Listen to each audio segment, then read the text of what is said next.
Gentlemen, welcome, welcome, welcome. We're going to be bringing them up here in just a second. Usually it's Meadow Hawk. There he is. Sir, welcome back. And Mr. Man, always good to see you, sir. How's it going? Pretty good. Now, we were just talking, guys. Neither of you guys made roster changes during this last roster window. What's up? Yeah, so let's start with Meadowhawk. So no roster changes. You made 2 big ones during the off season. Things are starting a little bit slow for you guys.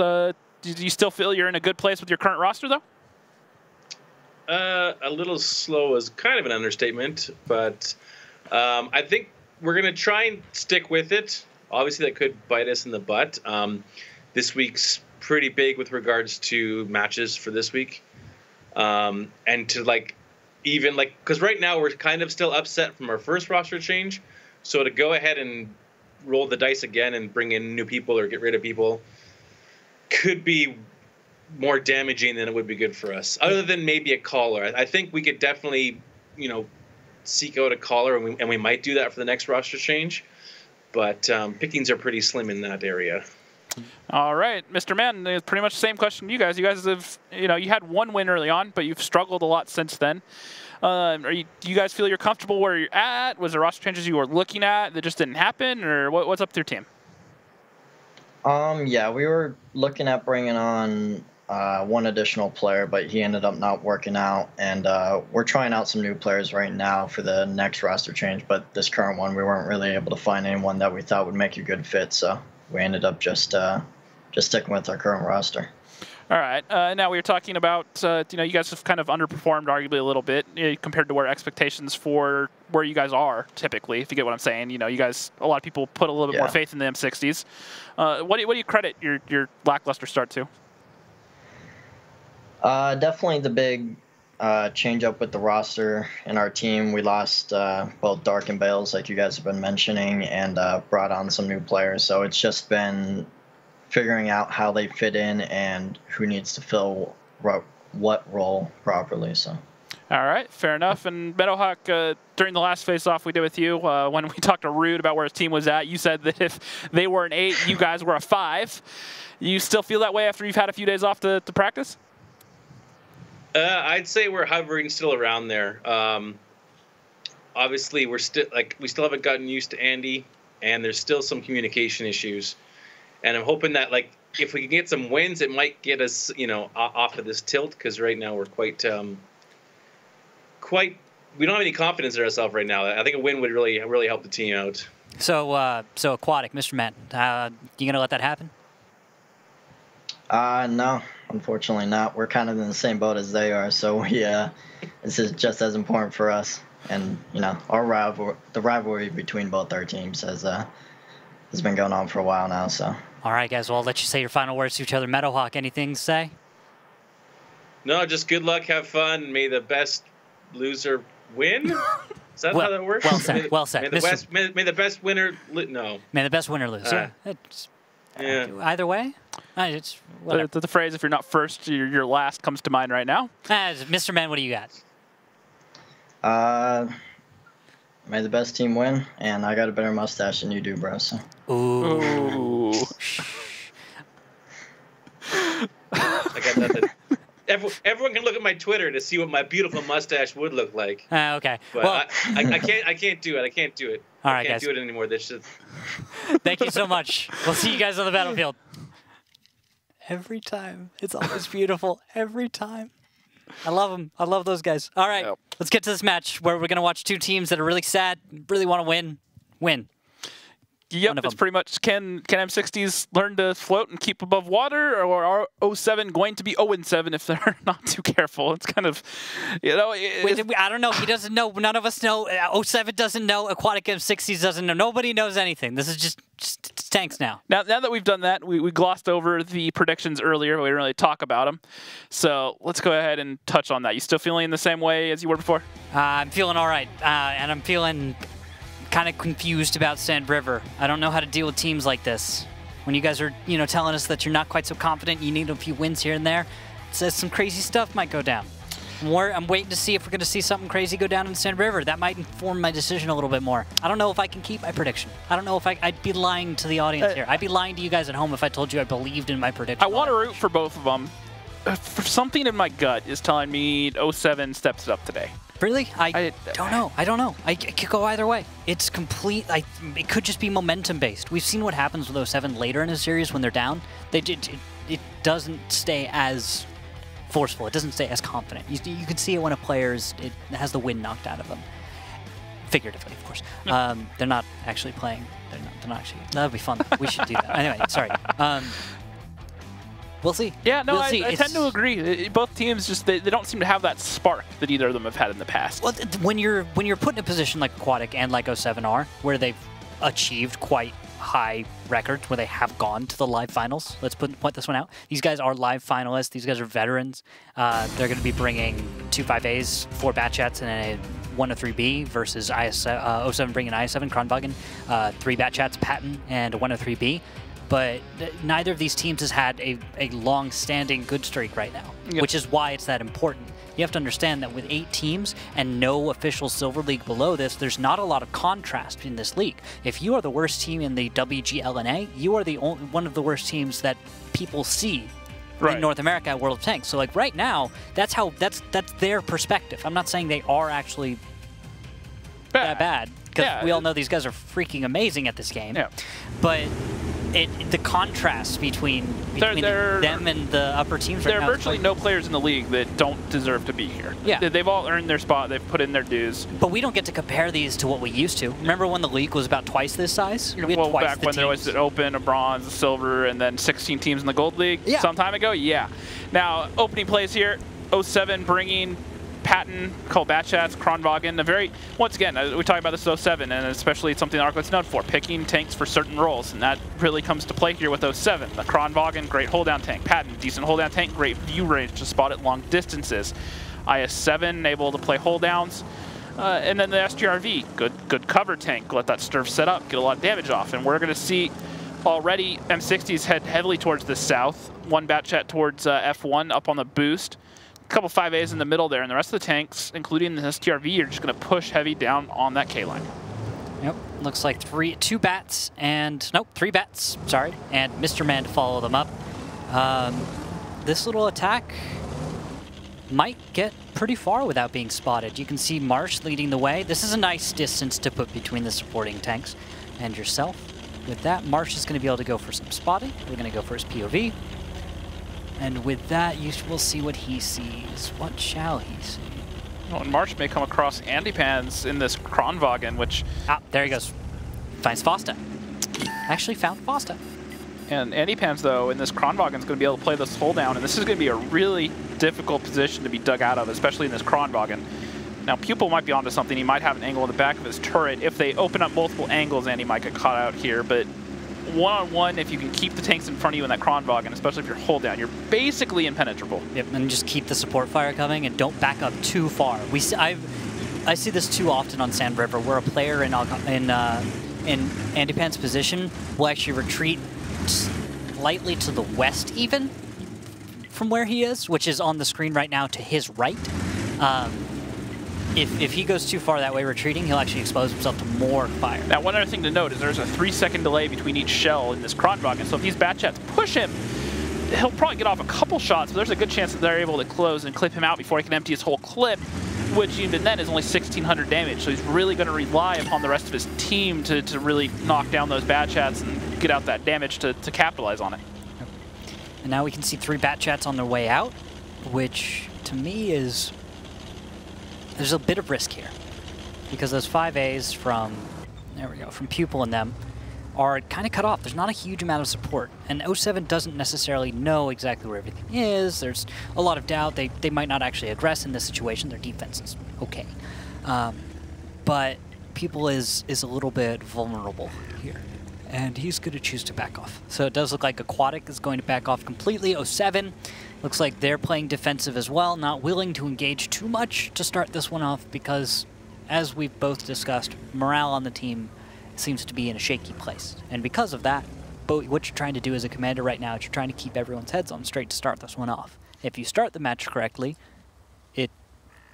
it's kind of one of the thought process is if we start okay, if we just keep our heads on, we don't do something crazy, we don't throw ourselves off at the start, everyone will just get their confidence and we'll follow this through. That can also lead to callers, when they're in this sort of position and they're trying to keep their team happy, they tend not to take risks. They tend to call too conservatively. If you get into that habit of calling too conservatively and not taking any risk, it can really work against you, because sometimes what you need to do is just take that plunge. And would you call this a plunge on the side of Aquatic? They're committing full north. Batchat's rotating all around. Even the Sturf backed out. So they're going to hit pretty much all from 2 angles here instead of opening up more than that. And there we go. But they're the only 2 tanks spotted right now. All 4 Batchats on the side of Aquatic that are moving on the north. Oh, never mind. Just as I say it. Marsh takes the shell. Then you got Big Cheese and Giggles. Feel My Potato is going to sneak through without getting spotted. That's going to be nice for Aquatic. And Pupil, FC Dynamo. Oh, there he goes. 1 nice little shell into him. As he retreats, gives ground to the 2 Batchats. And now Aquatic M60s will push forward with their heavies and try to take it. They are certainly taking the plunge into the deep end. Oh, no. First Batchat gets focused out. Good response from 07, getting all their tanks back into the fight, and they are ready for this push. Kronwagen coming back up from the south. Batchat's bleeding a lot of damage. Feel My Potato taking a lot of shots. And 07 comfortably up a couple thousand HP now. Not bad. 07's got a solid defense. Looks like they can get into solid positions, start to push back against this from Aquatic, because the more time you give Aquatic right now, really the better. Although if 07 just takes a few reloads, I think Colosoid could do with a reload at this point.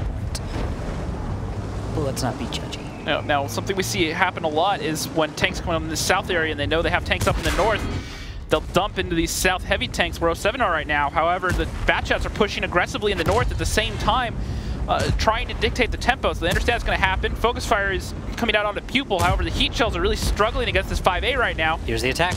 07 decides forward is the best direction. FC Dynamo tries to get up there, but decides maybe not.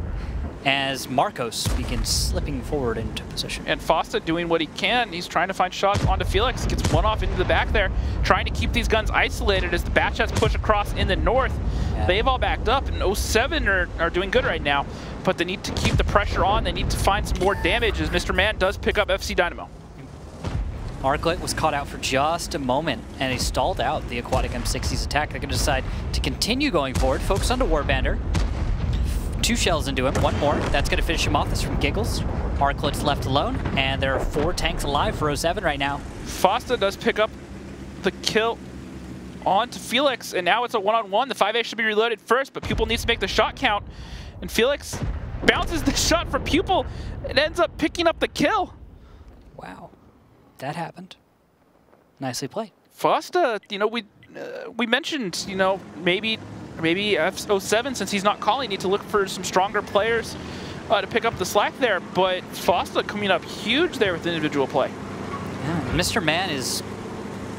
Okay, he's here. I thought he was like stuck with 1 tap on R just going forward for a minute, but it looks like Aquatic will group up, put some Batchats on the high ground, take Giggles around to the flank. You can see Giggles just kind of running back there. Yeah, and Arclet getting a little bit more aggressive here with this pattern. Now he does have gun depression and turret armor to really work this, so he could really bully these Batchats if he's careful. Yeah, if he actually finds them. Right now, by the way, the info that Aquatic has is about none. Remember that. Right. So right now, they for all they know, everything they saw on the map previously has moved.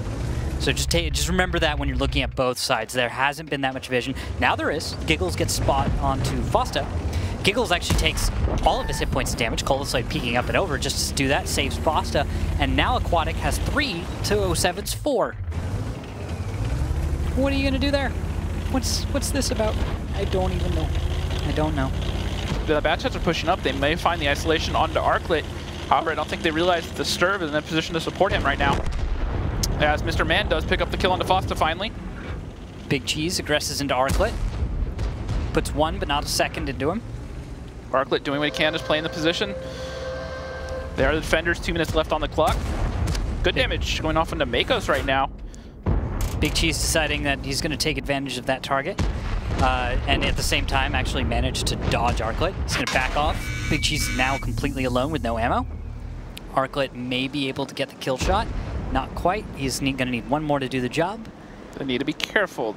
Remember, they are defending right now, so they don't need to take these fights. Now, they need to try to support each other, but at the same end, you know, they need to not get overly aggressive as Colsoid finds the shot on the Big Cheese. Yeah, overly aggressive. How about just maybe just choose the right play? How about that? That's what Colsoid thinks. And Mr. Man trying to come up to get Colsoid. Arclet doing what he can to cover him. Gets one shot off there. Is Colsoid stuck? I think he's holding that position, but I can't tell. Honestly, can't tell. Does Feel My Potato know that he doesn't? Colsoid picks up a kill for it. And now, what's going on, James? Arclet takes a shot. However, Mr. Man has to deal with Colsoid here. Now, Colsoid has actually dropped his clip, so he's reloading, so he can't do anything right now. Or he fired his last shot, excuse me, into the Batchat. And 07 is sitting here with their healthiest, most important tank on reload. Nice shot right there. Mr. Man, the attacker here, has to get the kills.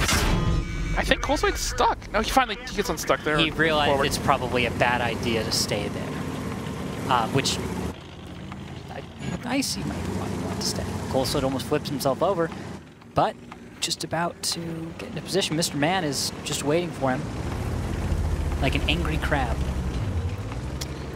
More like a honey badger. Like a honey badger? Honey badger. I like the honey badger. Yeah, I like that. Okay, I like that more. I was thinking like a crab, because if you ever you're on the beach or you're playing or you're amongst some rocks, you just don't want to mess with one of these things. The stir, especially close. Like it's over. There we go. That's gonna be 07 picking up the win.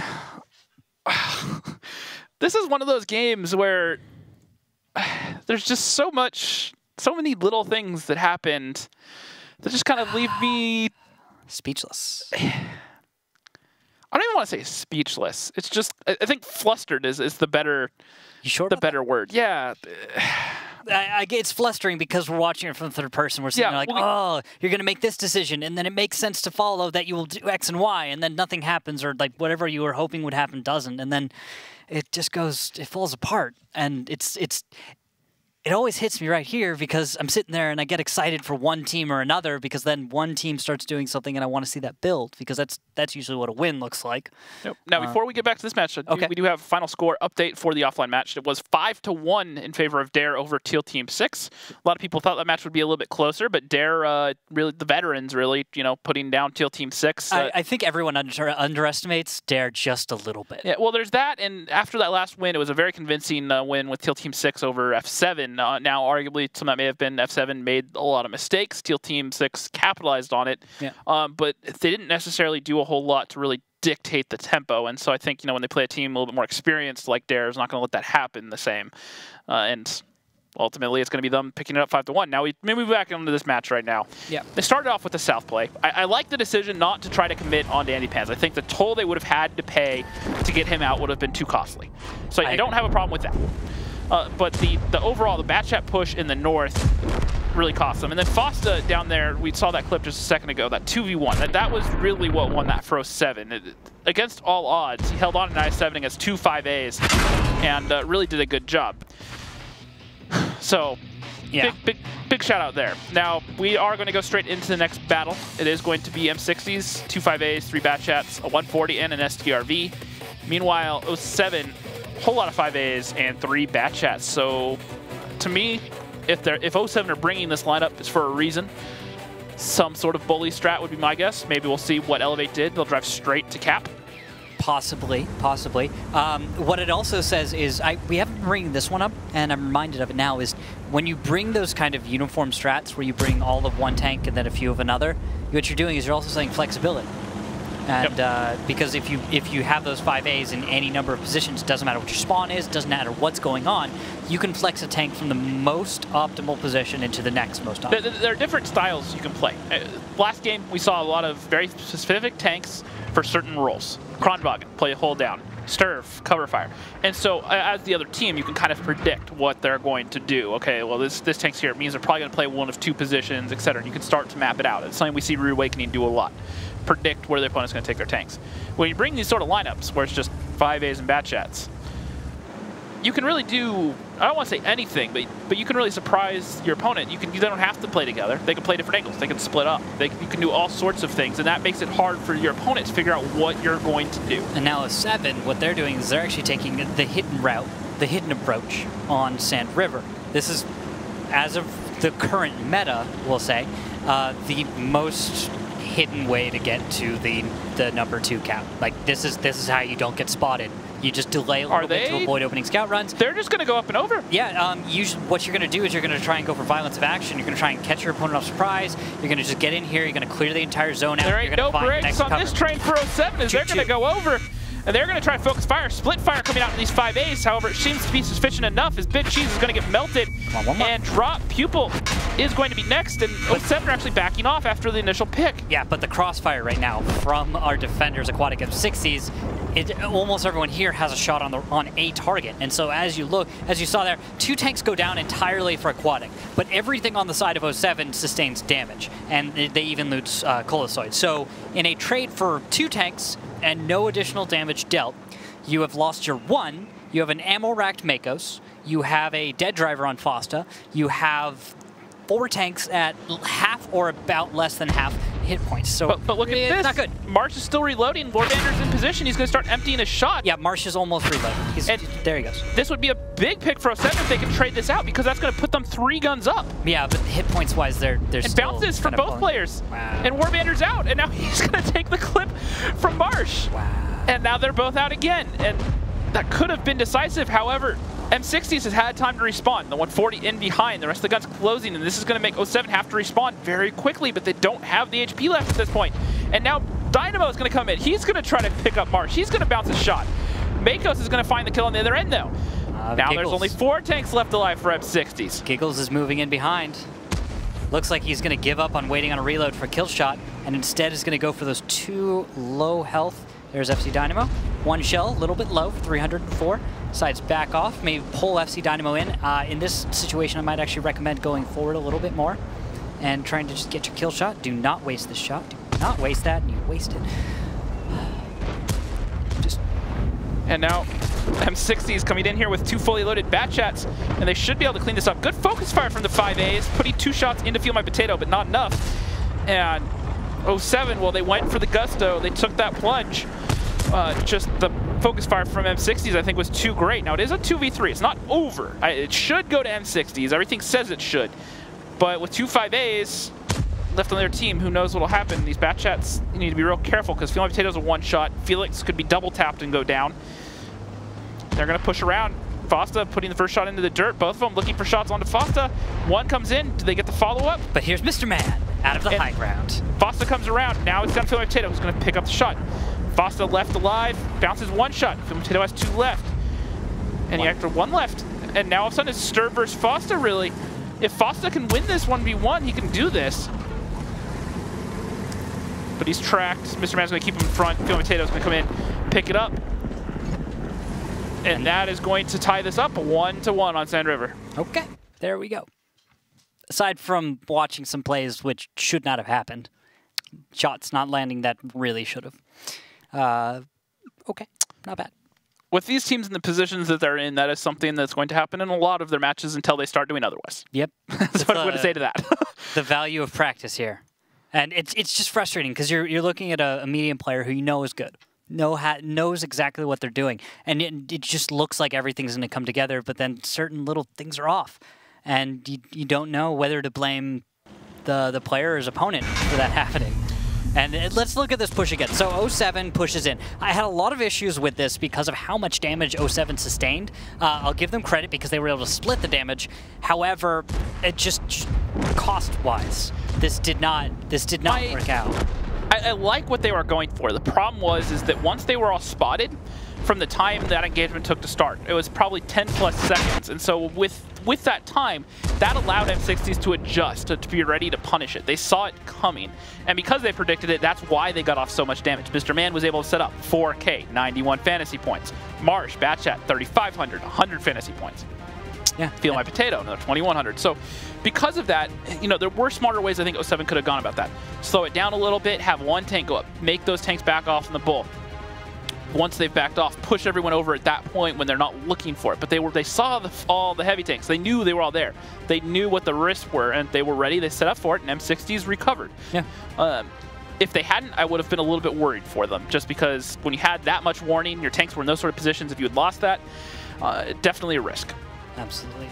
Taking at the second page, that 140 from Giggles coming in, 1,746 with 3 kills, comes in a little bit late.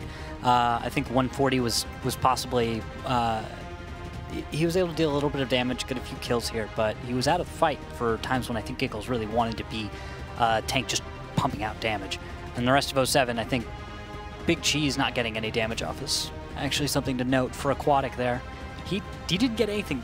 He didn't, nothing. Yeah, he was in one of the first 5A in that bowl there, and the focus fire was not perfect out of 07. I felt like it could have been a little bit stronger, a lot of split fire. They let him get a few more shots off than they arguably should have, and they didn't even kill the second 5A. If they're going to bleed that much damage, I feel like they could have killed him sooner. They ultimately did before that push was over, but they could have, I felt like it should have been a little bit cleaner from my personal standpoint, from where I saw it. Yeah, but now we're going to move on to Himmelsdorf. So let's put that behind us for now. Just lay that all to rest. And look at a map where defenders have a huge advantage, and attackers, well, the attacking team in this case is, well, that's going to be, it's going to be 07, it looks like. And we'll have to see what they can do. Can they win in this situation? Are they going to go hill? They're going to go one line, a little mid, playing the banana? I don't know. What do you think with the lineup that we're seeing out of these teams? As they come in here, it's going to be Aquatic M60s, a 50B, 2 Mice, 2 5As, a Batchat, and an E3. 07, the thing to note, Fosta being subbed out for major issues. They have a 50B, an I7, a Mouse, 2 5As, a Batchat, and an E4, and it is going to be 07 attacking. E4 on offense. To me, that says Hill. Put it up there. Yeah, I see what you're going for. Especially over at B0, be able to work that corner there towards the back tanks. Maybe some sort of split, work the one line, have a couple tanks up there, get in behind the Batchat, make them rotate around across that E4. That's what my gut says. Yeah, and based on the way the mini-map's looking right now, we'll just jump over to Colosoid. He's on the hill, and behind him, guess who that is? An E4. Yeah, that's an E4. Good job, James. Good job, buddy. I know something every now and then. Meanwhile, Batchat 50B pushing down the one line, and actually another 5A, both 5As working that 1-2 line as well, getting ready in pretty aggressive positions. And that E4 just slowly getting up to the hill. He'll get there. Mouse slowly getting across that K line into the south. Oh wow, that takes forever. Yep, it is not a fast tank. Does have the added advantage of a turret. Looks like the E3 does not. We see Felix in on the other team. He's got Binox, he's got a Vent, and a Rammer. Something to pay attention to, and guys. Running Cola as well, no fire extinguisher. Not necessarily a tank that gets set off fire a lot, as long as it's from the front. But you should watch out for that, because that's the tactic actually I go with for killing them, is by setting them on fire. Well, another thing that a lot of people forget is that E4, the turret, has a turret, it's only 180 degrees. Cannot go behind, look towards the back. So if you're in, say, a Batchat, you get in behind it, either you perma-track it or you just keep circling it. It will really struggle to keep up with anything around on the sides, and if you can get behind it, you can put shots into the back where the fuel tanks are and set it up like a tinderbox. Yeah, just like all American tanks. Actually, in this game, most American tanks are known for kind of catching fire if you shoot them in the gas tanks. Well, even in real life, the Sherman was known as, to some other people, as the Tommy Cooker, because they would just set on fire and burn. So definitely a trait that a lot of American tanks, and part of that has to do with, I believe, the fact that a lot of them actually run off pure gasoline as opposed to diesel. I believe is part of that. That is a really complicated subject. Yeah. That is an incredibly complicated subject. Go watch the Chieftain Hatch videos. He covers it quite in-depthly over there. It's like I would love to get into that. But I just feel like we'd run into something happening, and we'd just be like, oh gosh, we forgot about the whole match because we were talking about diesel. We have plenty of time because 07 are rotating all their heavy tanks except for the Mouse up to like 0 line right now. This is like a 20-minute breakdown, sir. We need like 3 whole battles for that. Fair enough. Yeah, maybe we'll plan out some slideshows next time. Well, I'm pretty sure the Chieftain has multiple presentations. He has wonderful slideshows. Have you seen his slideshow? Oh yeah, no, he has to. If you haven't seen them yet, I'm just going to leave this there. If you haven't seen either the Inside the Chieftain Hatch videos or any of the other presentations that he's done, go watch them. If you love tanks, if you love history, there's so many interesting things there that you can really pick up and learn. about these tanks. And actually, we'll give you some insight to why these tanks the way they are in-game as well. And also insight into what it's like to be a very tall person fitting into tanks that were designed for very average height people. Yeah, definitely. Especially the Russian tanks, not made for big people to get inside. He has trouble getting. It's always funny because like he knows so much, but he has trouble fitting. Yep. It's like how? Even some of the American tanks, it can be a struggle, especially some of the older ones like the M22 Locust, the Chaffies, Bulldogs, stuff like that. Oh yeah, because you did bits in those. Yep. In those things. All right, here's the big push, guys. Down the hill, 07 is going to head. Looking towards the 2 cap. Makos will be getting into position into that E4. I'm reminded of a move I saw on the APAC stream where we saw Type 5s, an entire team of them. I think it was Horsemen. Decided to peek out in this direction and try and get some hits, and just like 07, they didn't deal any damage, but this is a little bit less of that move. I'm just reminded of. Now Felix is alone. Marsh is the only tank in position to help him, but they're actually not even going to push across. They're going to go south, and they're just leaving that mouse in the bottom lane there, and if he turns around, he could be extremely hard to kill in that position. Absolutely. We'll have to wait and see, though, as AM60s is very spread out. There's a huge number of tanks south. I'm on Makos right now, just kind of looking across the cap, and there's nothing here. There's nothing. There's a mouse coming into position. He is not spotted. E3 is the only thing lit. Cap has started right here. 07's going to put the pressure on. Aquatic has to get that reset. But it's going to be a minute. It's going to be a hot minute before anyone's going to be in position to actually put a reset in, and that worries me right now. And if you look at the mini-map, the E4 actually sitting in that B0 position, the spot that we thought he was going to sit on with that turret, and he's going to be able to punish those tanks as they come to try to get these resets. Yeah, he's looking for Marsh right now. It's a tricky shot, though. Marsh, I think, understands exactly what's going on. What I really don't like out of 07 here is the lack of control in that D-line. If you're running this sort of strat, I feel like you need to have more control of that D-line because you can get free resets across the south there and only one IS-7 to stop it. Bounce is out of position from dealing with it as well. And here, Pupil and Giggles coming up from the south. I'm going to flank onto Arklet. Arklet's holding off Feel My Potato right now, but that will not last long. Mouse from Warbander is in a hold position, but Pupil and Giggles are going to decide to bypass, instead go after Golosoid. Looks like 07's going to decide, yeah, we need to break south, do not be surrounded, pick a direction, forward is the best direction, and attack. But right now they're not going fast enough, and they're getting torn apart. Major anti-pans, all sustaining damage. And there we go, 2 tanks down. This is a decent hold there. Okay, taking people down is huge. Now Giggles needs to go down for 07. 07 needs to do that. Well, at the same time, by the way, Makos is being taken down by Mr. Man on the other side of the map. Just barely, now he is up on screen. He ends up going down. Aquatic's gonna regroup though. 5. Now 4 tanks against 3. One of them is in the windows. That's FC Dynamo, who's just reloaded in at 50B. Now, the one thing I do want to note real quick, Mr. Men, remember how we noticed that the turret, we mentioned the turret on the E4 doesn't go all the way around. What the E4 did, Makos, that was really smart, was he put his back up against a wall. He made it so that the Batchat couldn't get behind him. Oh, no. So he tried, but the Batchat with the heat shell is able to pen. Anyways, we get on to the fight here. It is a 5v4 at the moment. HP is still pretty good for 07, basically even, but they're down a gun. Yeah, but look at this. Even when Major Issues was spotted, I thought that we would see a different reaction from Aquatic M60s, but instead they mostly ignore Major Issues and allow for Arklet to get a kill shot. Felix is almost down. There is the focus fire we were looking for that needed to be there seconds ago. Finally arrives. Now 3 tanks from 07 versus the 4 of Aquatic M60s. Aquatic is nearly regrouped. They've got Mr. Man on the flank. FC Dynamo is pinned out of position, although Warbander is able to take down Felix. Mr. Man causing all sorts of trouble for 07 right now, really keeping these guns out. Warbander doing what he can in the 2-on-1. And he's ultimately going to go down because Arklet can't really turn to help him. FC Dynamo's a one-shot. If Arklet turns to shoot, the Batchat can go and just kill FC Dynamo. And FC Dynamo, though, is going to decide, I'm going to get out of here, although not in time. Is he going to get Mr. Man's going for it. They exchange shots. He picks it up. And that should seal this. That should mean that Mr. Man can come in here and get some shots off. M60's playing that beautifully.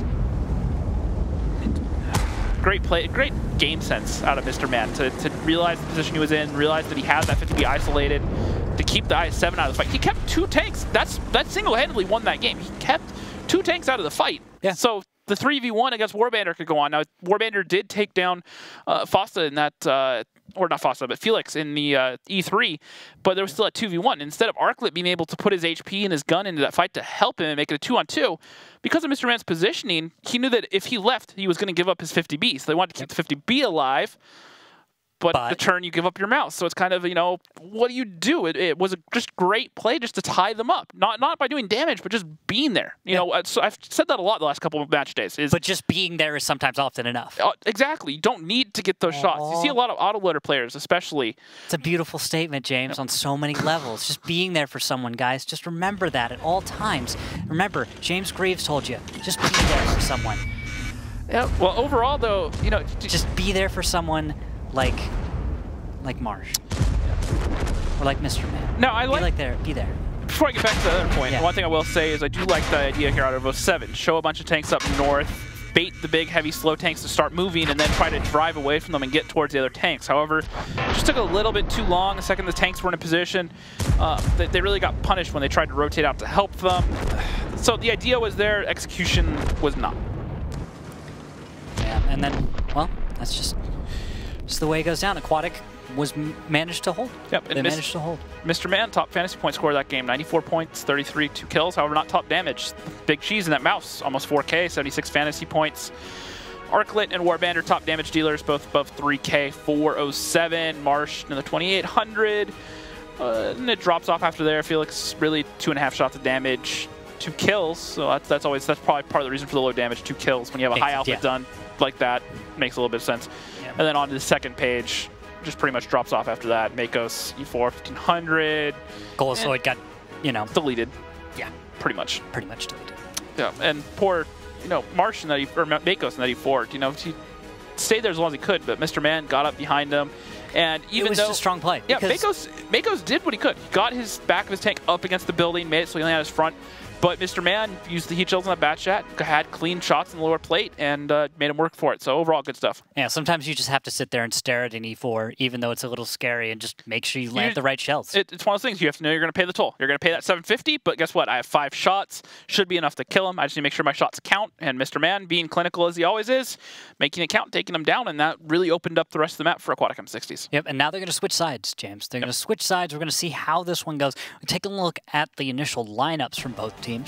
You're going to see a few of those very fives coming out here. A very Arclet lineup is what I want to say right now with this 07. Is there something wrong with that? No, I don't think there's anything wrong with it, but just look. Certain tanks brought for certain roles. 50B, IS4, Type 5, 25As, E3, E4. So you're going to see a certain position for each of these tanks where it makes sense to put that one tank at that point in time. Where they're not interchangeable. Yeah, the problem is the lack of flexibility that will bring. Now, looking at Aquatic AM60s, 250Bs, an i7, 2 mice, 5A, and a batch. A little bit more flexible lineup. 50Bs can flex around, i7 can play a lot, mice are universal. 5A, universal as always, and the bat chat can kind of flex around. Might struggle against a few of these tanks, especially if it comes across that Type 5. Get a nice full pen. We've seen a lot of light tanks eat those Type 5 shells recently. It hurts. Yeah. It hurts a lot. But now we're going to see Type 5 if it can do its job here. We'll see in a moment what these opening moves are, how these develop, where everyone's going to be heading off in their opening moves. And it looks like 50B southwest to start this one off. Not uncommon for a defender. Yeah, we're going to see the IS4. What we're talking about. IS4 is going to go to the clock tower. Position where it can reverse side scrape, deal with that one cap. E4 going to sit there on the corner where it can shoot south, pull back, shoot towards the hill if it has to. E3 just overwatching the 5As, the 50B, pushing aggressively. Type 5 holding that 3 line. Position where a lot of heavily armored tanks will poke up. That way the Type 5 can just fire off shots. HE always does damage, slowly chip away at them, even if you can't get an accurate shot at that range. Yep. And then FC Dynamo got spotted in the south, by the way, while that was going down.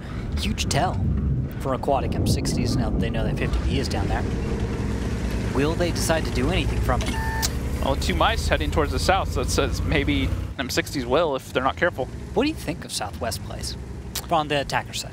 Can work, especially if you know the other team has as many tanks as 07 do out of position right now. Because that E4 and IS4, they're not supporting this. So if you can start an engagement on that west side with 2 tanks out of the fight, you can make it work. That's extra guns, extra HP you have there. And you have, you know, depending on the tank, you may have a little while to flex over that. IS4, not a fast heavy tank, one of the slower ones. It's going to take a little while, probably 30 seconds to get over to their side of the map. 30 seconds, minute to get from where he is to...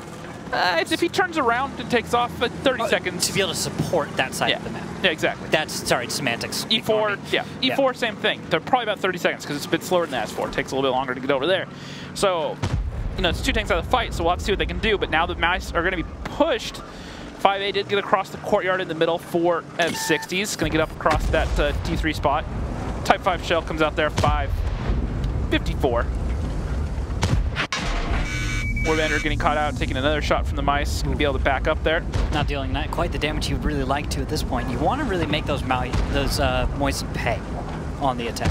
They need to pay the toll as high as you can get it. But not the biggest toll this time. And you're actually seeing that one of the 5As kind of out in the open without a lot of support. Warbandor not able to bring the support fire in at the most appropriate interval. And because of that, I think Big Cheese is going to have a shell for him in just a sec. Nice. 389 into Big Cheese. This Felix is actually up on the hill, has shots to cover him in that 50B, so doing what he can to keep this WZ in the middle covered. But now look at this. This is what M60s wanted. They've baited tanks into this 1-2 line fight. They have these tanks over here, and guess what? Now they can start working towards that 2 cap because those tanks have had to rotate out. And also because of the damage dealt. Major issues going down. Warbandor's next. He's not doing great in this fight. Was he firing normal AP? It looked like for a moment. Which is confusing. I'm going to check on this in a sec. Was he using AP? Next time he shoots. But why would you be using AP as opposed to the heat? I can't think of a good reason. All these train cars in the south would be the main one. A lot of destructible objects that could hit. However, you're shooting at mice. It's kind of not really an option, so it doesn't make a whole lot of sense. Still? Okay, that's heat. That's heat. Right there. That one's a heat shell. Okay. Yeah. I thought I swear I saw it highlighted. Anyway. Yep, now look at this. This is what I was saying. They've rotated him out. Now the batch is going to push over to 2 cap. 50Bs over there. They can get aggressive. Type 5 in the middle. And now M60s have that 2 cap. They've executed this very well. Now what are 07 going to do to respond? Don't know at this point. Warbandor seems pinned at this. 50Bs chilling out in the back. The E4 right now and IS4 are moving to the 2 cap to defend. So that says to me right now, well, 07 isn't in a great spot. They probably are actually kind of just reacting because they have to. 36 seconds on the cap, that's 2 tanks, right? This is tricky. This is tricky for 07. Look at the position there, and they're already down a gun. They have to take tanks away to deal with this north cap, but as they do, that's going to be less tanks supporting the 1-2 line. So now all of a sudden the WZ and 50B down there are going to be more and more exposed. And so this is just Aquatic M60s really turning the screws, making this hard. Giggles bounces a shot, fires off one for 500. Onto Arclit, gets the second one, and surprise, Felix is not where you thought he was. Pulls out on the flank of Andy Pants.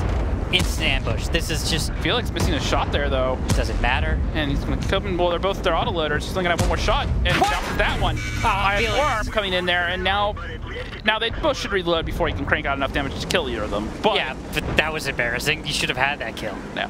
That's something you need to get. Should not matter at this point, but if this had been a closer game, that could have been critical. Yes. Exactly. Yeah, sure. Colsoid doing what he could against Giggles, fired a shot, didn't get a connection. He's going to back off now. Colsoid is in trouble. Giggles pushing around, picks up the kill. Nice shot through the window of a Field Potato. Not bad. Mr. Man looks like he's about to stack up there. He's going to come in here. Eyes forward. Try to pick up the kill. Felix is going to empty a shot. Mr. Man gets the kill. Says, nope, Felix, that's mine. FC Dynamo does take down Giggles finally. Now Makos is backing up. Field Potato, don't get greedy. Oh. Pupil is in trouble. Makos with the clutch kills. Now it's 4 versus 2, but hey, that wasn't bad from 07. They picked up a few kills that I didn't think they were going to be able to. Normally you wouldn't be able to. FC Dynamo's reloading. Mr. Man's going to go in here as fast as he can. He bounces his first shot. 5A puts one in return, and FC Dynamo's going to be loaded. He might pump out another shot. He bounces another. What? Mr. Man making a meal of this. He finally picks it up. Wow. I cannot, like, sometimes these guys, just things happen, and I don't understand. Between Felix and Mr. Man there, Yeah. But Felix putting up some good damage overall there, it looks like. Yeah, to look down at the post game, about 4K, little 3.9. Our pupil actually top damage, so not bad. Yeah, 3.9, 50B. He did his job pretty well. Yep. But altogether, just, these Himmelsdorf battles have been something. They've been something all right, I'll give you that. Been something. And that's going to make it 3-1 in favor of Aquatic M60s. The next map's going to be Murovanka. Okay. So as we go to Muro, I'll pose you this, something I've been planning on for a little bit while we look at the replay of this last battle.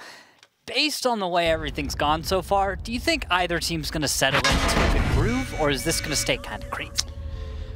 M60s definitely look like they could settle where they're at right now. However, they are playing 07, who are definitely on the struggle bus, so it's kind of hard to really read into this if you're M60s. You know, it's a win that they need to pick up. But at the same end, you know, I don't know how much this will actually do for their momentum overall.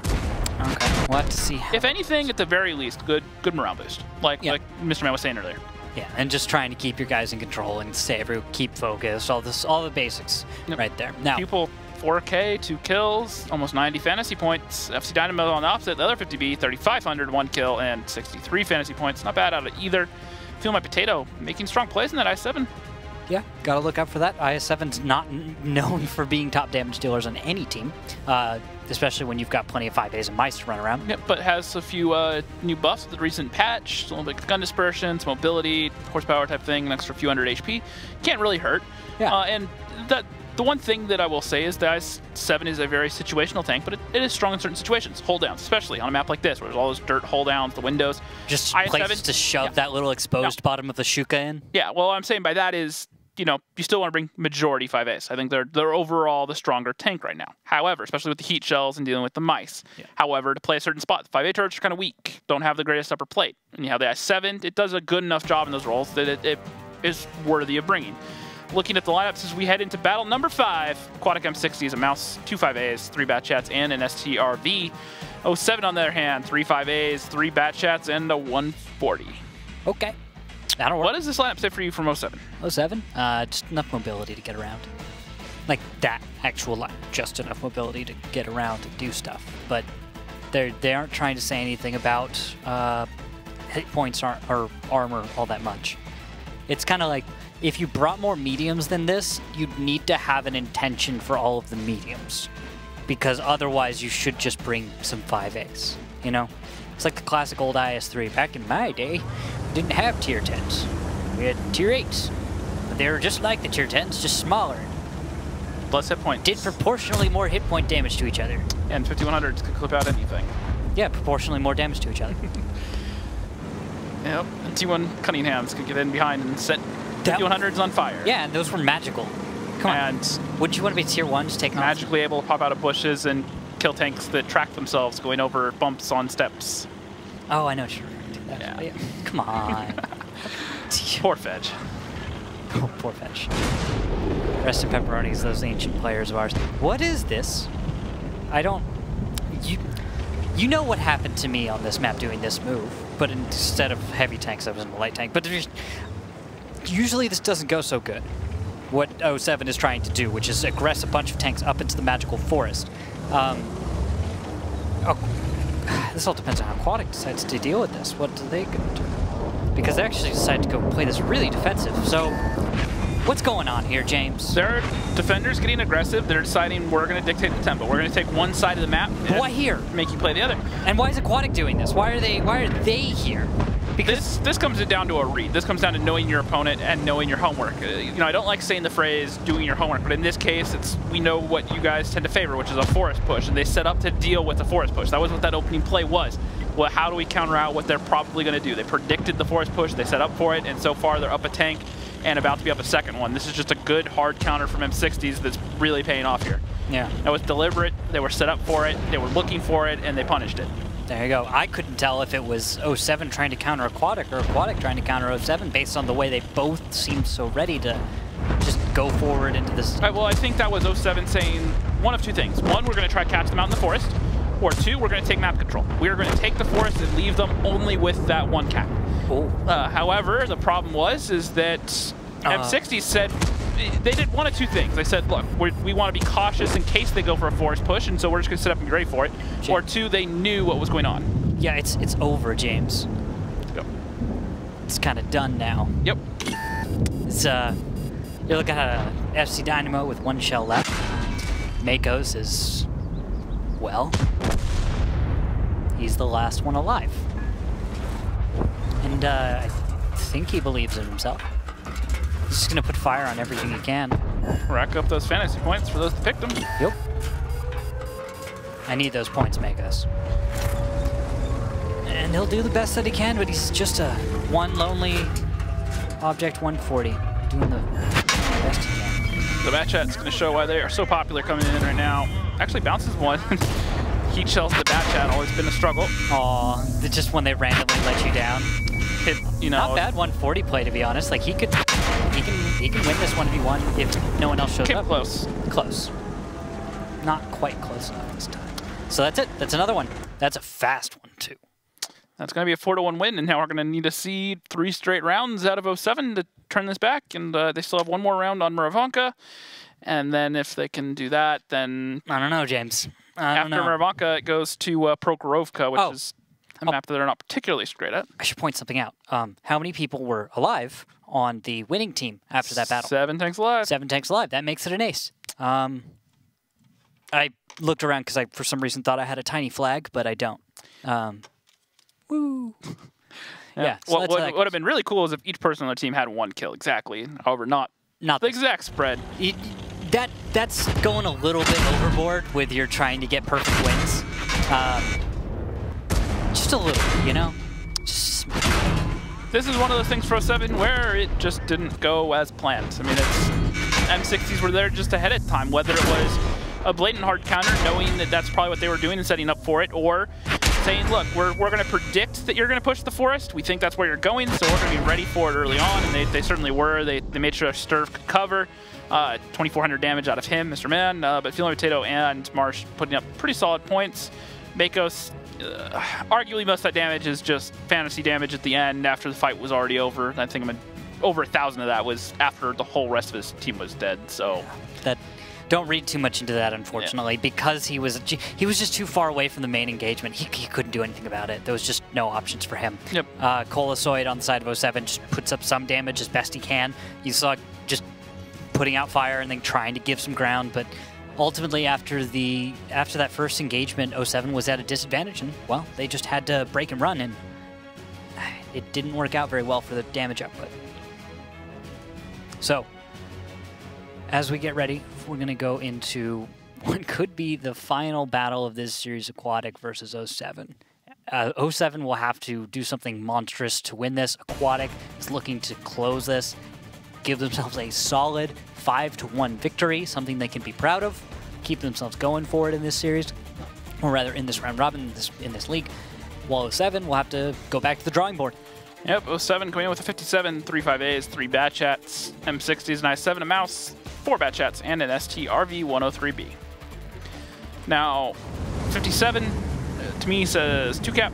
Use him to play the E2 corner, cover the i7 on cap, or one of the 5As on cap for that matter. No i7s to be found for 07. M60s, on the other hand, mouse, pretty standard defensive lineup here. Stir, some Bat Chats, some heavy tanks to play up close. Oh, early spotting. Marsh is going to find 2 Bat Chats on the side of 07 as they make an early push towards the 1-cap. Marsh decides to back off. It's not getting to an engagement, as you can see from the rest of the supporting tanks on Aquatic M60s. No one's really there for Marsh right now. Even if he tried to engage, stop the cap, slow it down, there are 3 tanks now on that cap and more on the way. As we are going to jump onto him. Look at that, dog pile on cap. Classic strat. This is what you might call a desperation move. It can be called bold. It can be called many things. But whether or not it works is what's going to be important here. As one of... They have to find the resets on the Bat Chats, which are in the middle of all their heavy tanks. This is really unconventional. 5 seconds. They know there's tanks in the middle. They're coming around. Marsh should be able to find some resets. Does get 1, but FC Dynamo and Warband are the majority ones with the reset points now. Marsh is going to get really focused out, take a lot of damage. 15 seconds on the cap. The rest of the Bat Chats are coming in now. Yep, and they will swarm around this. 07 will need to group up, get into positions, and counter this push out without losing their lighter bat chats. They need to keep tanks like FC Dynamo, Warbander, and Andy Pants alive right now while they put those 5As out in front and just use them to kind of bludgeon the bat chats. But right now, it's not quite looking like that strat's going to work out, as the 5As are relatively healthy and bat chats are just being torn apart. Feel My Potato is nearly down, although Arklet and Foster are trying to deal with Giggles. Make it away, but not quite. And there we go. Now the Mouse, Big Cheese, has decided to join the fight with Arklet and Foster down below. Mr. Man will be playing 1v1 versus Foster. Foster looks like he's going to go for Feel My Potato. No connection. Colosoid taken out by Big Cheese. That's the Mouse right there, 1v1ing with the WZ5A. Mr. Man getting in there in the SGRV, trying to get off some more damage from those fantasy points. One of the most picked players in the fantasy league, Arklet. Last heavy tank alive. He goes down to Felix. Warbander is the only one left. He does pick up a kill on Feel My Potato. Nicely played there. He's not 1v4, but only 425 HP. I mean, the only thing he's got going for him is time and potential damage. He doesn't have hit points, doesn't have position, doesn't have allies, doesn't have nothing. He's probably done. To beat Pupil at 1800 with 3 shells, or Mr. Man, or any of these guys. Chat Magic coming out there, getting a bounce. Two bounces. The tank gods, RNGesus has smiled upon you. Doesn't get a connection there though. Pupil's going to close, only has 1 shot, and you notice that he can just go for the ram. Actually, a low roll coming out from this DRV, and that is going to be it. That is going to be Aquatic M60s doubling their points on the season, and 07 1 game closer to going 0-7. Yep. Well, best of luck to 07 next time. Congratulations to Aquatic. We were not sure how this was going to go, and after 1 win by 07 in battle number 1 on Sand River, it just straight Aquatic. And I want to give credit where credit's due. Felix, very, very decisive today. I like the strats. I like the ideas. Had a very comprehensive game plan, understanding what they want to do and execute it outside of that first Sand River game. Not a fan of that. You're right. That was a little bit maybe too bold, but the rest of the place, especially Himmelsdorf, great understanding of the map. Murovanka here, two great, perfectly called games. They didn't panic. They understood what they needed to do to get the resets on that second one. The first one, they had a great read on the lineup from 07. So overall, everything, hats off to M60s and Felix. Yeah, and then we can see this in the final battle, even 07 stayed strong, where often we've read into at least what they're doing, maybe not actually true, but we've kind of felt as if there was something missing towards the end. In this case, 07 just kind of got bolder, a little crazier with their strategies as things started to look more and more dire. Now we're going to look at the post game, and do you see anything standing out? I mean, Mr. Man makes perfect sense with 3,500. Starting this stirve just in the south there. I am kind of surprised he did that much damage, to be honest, if you look at where the fight happened, on cap and over in that middle area. So he was able to get his gun into the fight, which you have to in that STRV. That's what makes it such a hard tank to play. With the siege mode, you really have to put yourself in good positions constantly to be able to do that, and he played it perfectly. And then like the second page, Batchat's not really able to do anything for either team. Warbander, 1,300, Giggles, 2 shots, and FC Dynamo only getting 1 shot off, really. Huh. There you go. So, altogether, 07 ends this one not so great. Post-match, though, overall, Mr. Man. That's higher than last match, actually. Yeah. Just want to point that one 468. Marsh, another 338. Big Cheese, 296. Feel My Potato, 2,800. Pupil, 2,600. Drops off after there. No one from 07 really able to make an impact in either of these rounds. It happens. It hurts, but Aquatic did look much better today. 07 has a few things to do. Aquatic, though, can take this and say, okay, well, we played very well against an opponent which is near our skill. And as you can see, that Giggles is the only person who was left pretty low. And he's kind of just because he was playing flank or kind of playing that off position you noticed a lot. Yep. And so he'd either get damage or he wouldn't. It just kind of happens. Yeah, no, overall, it was a good performance by M60s, and this is arguably some points they really needed. It's, halfway into the first round robin, they managed to get another 3 points, kind of move themselves up. They're going to pass F7, and they're already ahead of 07, so they're sitting in a good spot, and I believe they're not tied with Teal Team 6 as well. So overall, good stuff from them. Yeah, I'll have to take a look at those standings later, but right now I'm being told we have an interview ready with Aquatic M60s coming on up. Welcome back, sir, Mr. Man. That was interesting, as James likes to say. Let's get your thoughts though, just to start up. What did you think of that whole deal? I was shooting a lot of tanks. Yeah? Shot a lot of we noticed that you shot the bad men a lot, more than anyone else. Yeah. Very proud of you, because that's what we expect out of you, Mr. Man. Thank you. You are the main damage dealer of this league, and it's your responsibility to shoot the bad men. Now, everyone else, though, we saw some crazy stuff here and there. Battle number 1, Sand River. What was going on there? You guys dropped it. I think the biggest thing there, first, Marsh in his bat chat, he poked over a little too much, got wrecked right away, and then we kind of brought it back when our Wheezies pushed into their IS-7 and Kranwagen, but I think we had a bounce or two on their IS-7, and they ended up winning that fight, so it kind of threw us for a loop there. Yeah, and then the second battle on Sand River, the up and over, that crazy push. What was it like for you guys when that happened? It was pretty scary because we had no idea it was coming. They took a really interesting path that we'll have to look into and figure out how to spot correctly. But yeah, they jumped right on us and we had no idea, so now we had to adjust quickly. Yeah, you guys definitely responded really well, though. You had maybe 10 seconds to get up in position. You were able to get on that little ledge and overwatch, and you guys traded really well. Yeah, so that's why we wanted to know what you guys thought of that, because to us it was like, okay,